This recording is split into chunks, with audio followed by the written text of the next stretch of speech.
Hi friends, Megan here. I know it has been a while since my last video and I apologize. Life has just been very crazy. I'm currently in the process of moving and it is just a lot of boxes everywhere. So I might be a little bit delayed with my regular videos, but I promise I will get back to my writing vlogs as well as continue sharing some more of my reading journal. So I wanted to share a little bit of my January reads with you. I'm not going to share everything because it was a really big month of reading and that makes me really happy, but it would just be a very long video. I already feel like this video is very long, so let's get into it. The first book that I read this month was The Heart of the Fae by Emma Hamm. I actually finished this book in a couple days. It was a really quick read. You can see that I pulled the jacket off of the cover because it had this gorgeous drawing of a beetle that I used as a reference for a smaller drawing later on. This book is a retelling of Beauty and the Beast, and let me tell you, I never say no to a Beauty and the Beast retelling. I don't know what it is about Beauty and the Beast, but I absolutely love that story, and if there is a book that is pitched as a Beauty and the Beast retelling, I'm absolutely going to read it. I'll never say no, and this was definitely one of those books. I'm using washi tape from the illuminating box on Etsy and a bunch of paper that I just picked up from the dollar store here in Canada. I'm not always going to try to theme my spreads to the books that I've been reading, but I really liked the style of some of the books that I read this month, so I did play off of that a little bit, and this book was no exception. It's kind of set in a world inspired by Ireland, and so there's lots of rolling hills and fae folk, and I just really enjoyed the kind of elements, the natural elements of this book. The Heart of the Fae was a good, quick read. I wouldn't say it was my favorite Beauty and the Beast retelling, and I have read a lot, but I really did enjoy it. I liked the development of the romance. It was a bit of a slow burn, but there were some sweet moments in there. I also really liked being introduced to different fae in the world. I am not a big fae reader. I don't read a lot of books that center around the fae, and I know that that is a whole subgenre of books and some people are really into it. And in the few books that I have read, I've noticed similarities between the different types of fae that there are and their various roles in societies. So I feel like it is a whole subsection of literature that I'm just not privy to, but it was really good and it was really interesting to me as someone who doesn't know anything about it. As you can see, my cat Roger really wanted to be involved in the bullet journaling process. In fact, he really wants to be involved in a lot of things. He came into our lives when I was in university, so I'm very much used to writing and working around him. As you can see, I cannot push him off of my arm for the life of me. He is just far too cute, so I let him stay there and hang out. His favorite activity is disrupting us, and so I cannot deny him his simple pleasure in life. Overall, in the month of January, I read 7 books, which I'm really proud of. I didn't include all the spreads I made here, but you will see them in the end. I didn't include them because I'm actually in the middle of a series. I'm in the middle of the Air Awaken series by Elise Kova, and I'll probably talk about that series as a whole when I finish it in my next reading journal video in February. But you will see the spreads that I made for the first 3 books at the end of this video, if you are curious. The Last Exiles had a beautiful cover with what I think were cherry blossoms on it. I really loved them and I really wanted to try to draw them on the spread.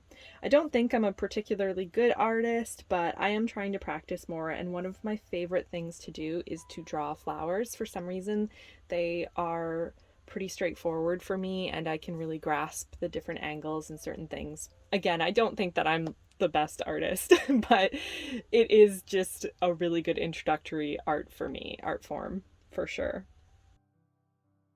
Oh, I don't know what to say about The Last Exiles. It was incredibly heartbreaking and it was a very difficult read, but I am so glad that I read it. It follows a young couple who meet and fall in love in North Korea, and I really loved the way Anne Shin wrote the romance, and some of the passages were really beautiful. I'm a sucker for a romantic story, and I love reading and watching two people fall in love. I think that that creates some of the most beautiful words alive, and Anshin definitely delivered on certain passages where the two main characters are meeting or longing for each other. Some of the things were just so heart-wrenching. I really loved the character of Jin and felt like he jumped off the page for me.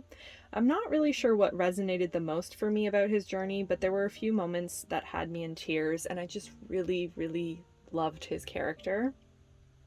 This is a really hard read, I will warn you about that, and I would definitely suggest seeking out content warnings before picking it up.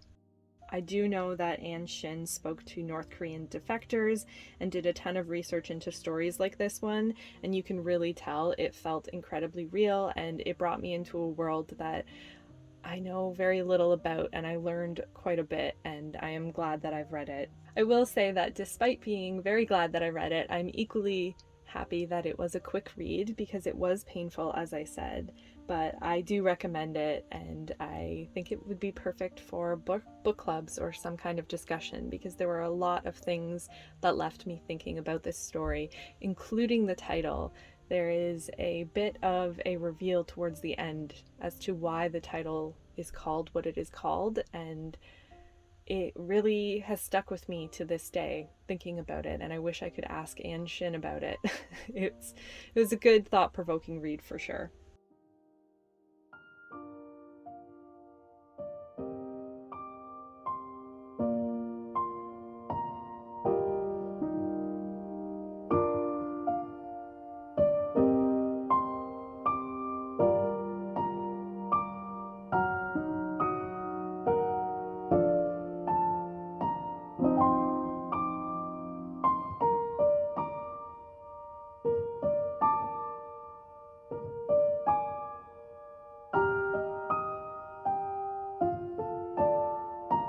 Now, for something completely different and a total palate cleanser after The Last Exiles, I read Neon Gods afterwards.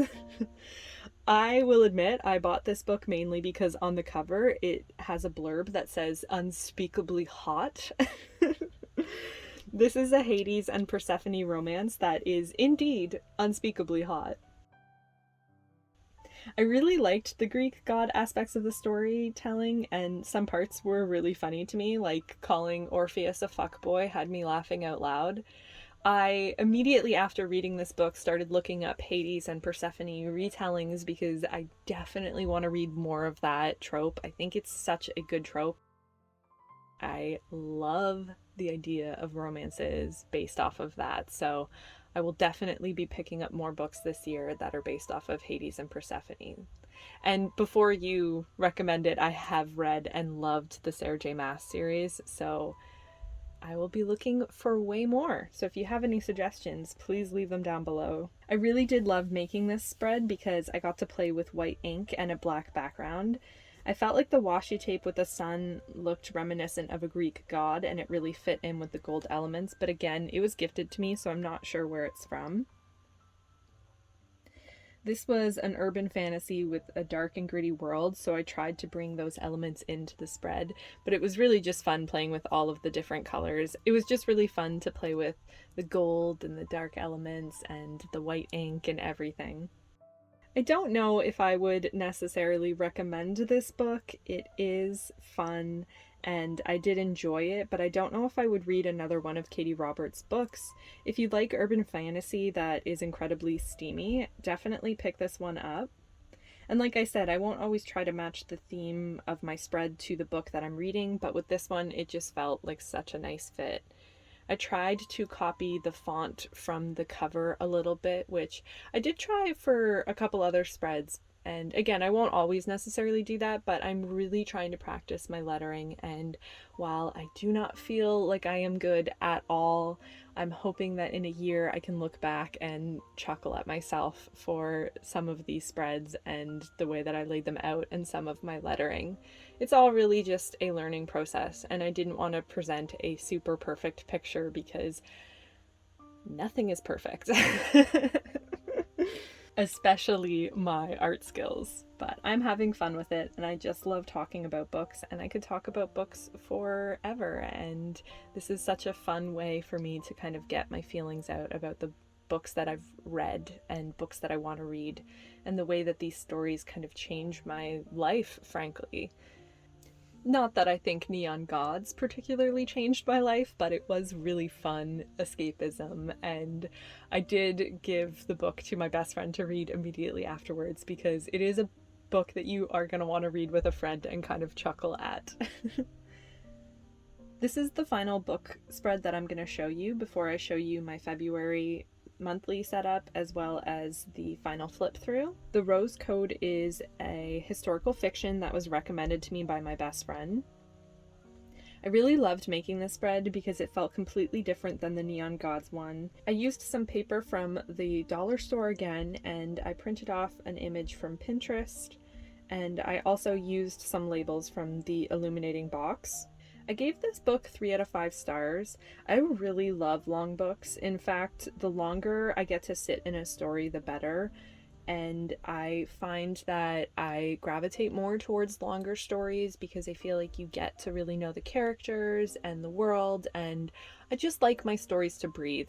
I feel like I've said a number of times on this channel that I like long books, but I just really think it's important. I find that a lot of commercial fiction is great, but it is really short and quick and propulsive, and that can be good in some circumstances, but I really just love like a good long book. So I am saying all of that, but I will say that I didn't necessarily love the Rose Code as much as I thought I would. There was something about this book that I just didn't resonate with, I didn't love, it didn't capture me the way that I kind of wanted it to. It's set in World War II England at Bletchley Park and follows 3 women who became code breakers during the war. Real historical figures do appear in this story, and that is really interesting.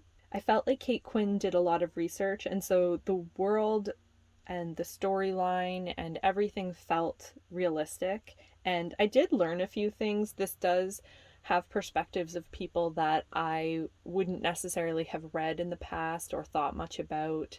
There was a really interesting storyline about the men who stayed behind and didn't go out to fight, but were fighting a different fight, which is that of information, and that was really interesting and a new perspective, as well as just the code breaking world in general. I didn't know a lot about code breaking during the war. I know it was a huge part of it, but it is not something that I would normally have sought out, so I did learn a lot.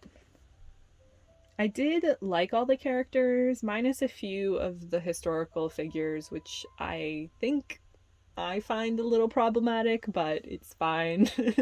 I know that there are people out there that love these people and think highly of them no matter what, but I didn't necessarily resonate with that aspect of it. I know I'm being vague, but you know, I'm trying not to be super controversial here. I think that there are just a lot of books like this, and I love that, and don't get me wrong, I do love the genre. There was a time in my life that if the book cover had a woman and a soldier on it, I would absolutely buy it. Historical fiction, especially fiction set around the World Wars, was really my first love when it came to books. It was the genre that really introduced me to reading in a big way. I read Outlander when I was in grade 8, and I absolutely fell in love with historical fiction and basically consumed any and all historical fiction that I could. I did fall out of it a little bit, and I do read a lot of different genres, but historical fiction really truly does have my heart. I just grew a little bit bored with this story, to be honest, towards the end, and I started to feel its length and really just kind of wanted to get it done. And that's not really a fun place to be at the end of a very long book. It did make me want to read more historical fiction this year, since I really do love it, and so that does make me glad that I've read it, because then I can kind of check that off. I think you would like it if you were into historical fiction, especially more commercial historical fiction. Like, if you like Downton Abbey or The Crown, you'll probably enjoy this story. I tried to write in the top corner of this spread some numbers that kind of look like code.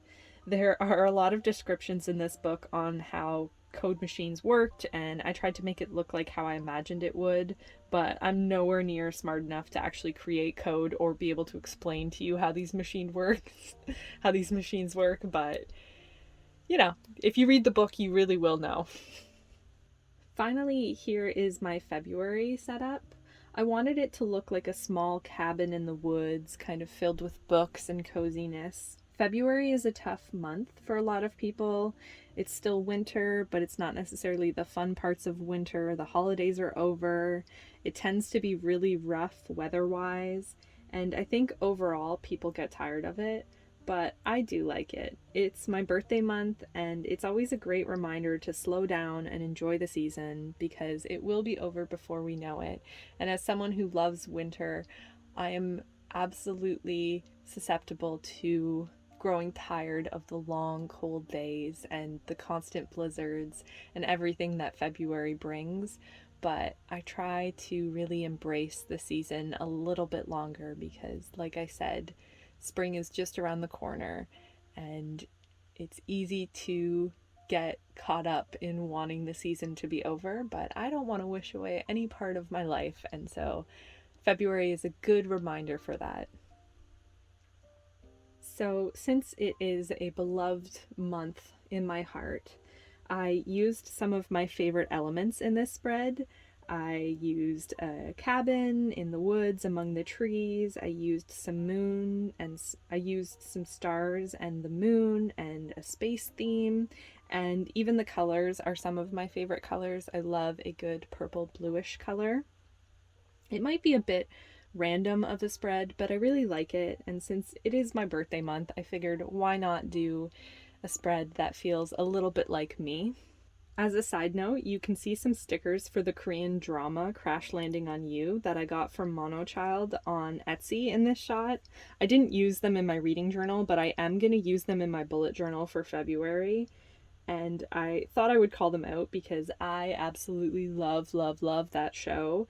It premiered in the month of February in 2019, I think, so I cannot wait to use these stickers. The labels are a printable kit from Paper Minty Studio, and I loved them. I'm in the process of moving, as I may have mentioned, so I haven't ordered any stickers in the mail, and I won't be ordering any stickers in the mail until at least the end of the month when I'm in my new place. Printable kits are really a lifesaver for that in that case. The ones from Paper Minty Studio are so pretty, and I have so many of them, and I thought that they fit this kind of eclectic Megan vibe really well. And I will be writing the books that I've read in the month of February into these boxes. I don't know how many I'm going to read, nor do I plan out what I'm going to read. All I know is that I am going to finish the last two books in the Air Awakens series, and then I'll probably read a standalone to kind of get out of the series mode a little bit. I have packed up all of my books, but I did leave out probably like 15 books that I could pick from.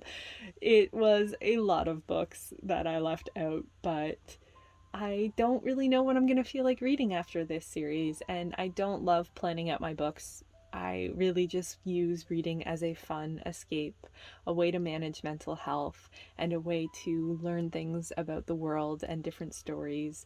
So I don't like putting too many rules on myself when it comes to the books that I read and enjoy. I will be back to more regular writing vlogs soon, I promise. Life has just been crazy. I have still been writing every single day, and I have what feels like a million projects on the go, as well as a full-time job, which takes up a lot of my energy, and moving and packing. So it's been a little bit crazy on my end. This won't become an exclusive reading journal or booktube channel, I promise. There will still be writing and sharing my life in other ways, but as life has just been crazy right now, I have only been able to put out these two videos back to back.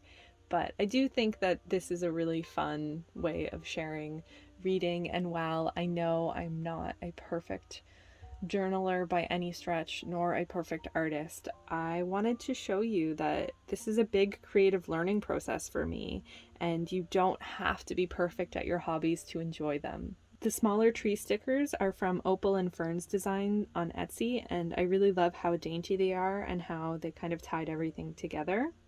Overall, I love the simplicity of the spread, and I'm really just trying a bunch of different things to see what I like. Again, it's not perfect by any means. There are a lot of beautiful journals out there, and maybe one day I'll get there with practice. That is the hope after all. So here is the flip through of all of my spreads for January.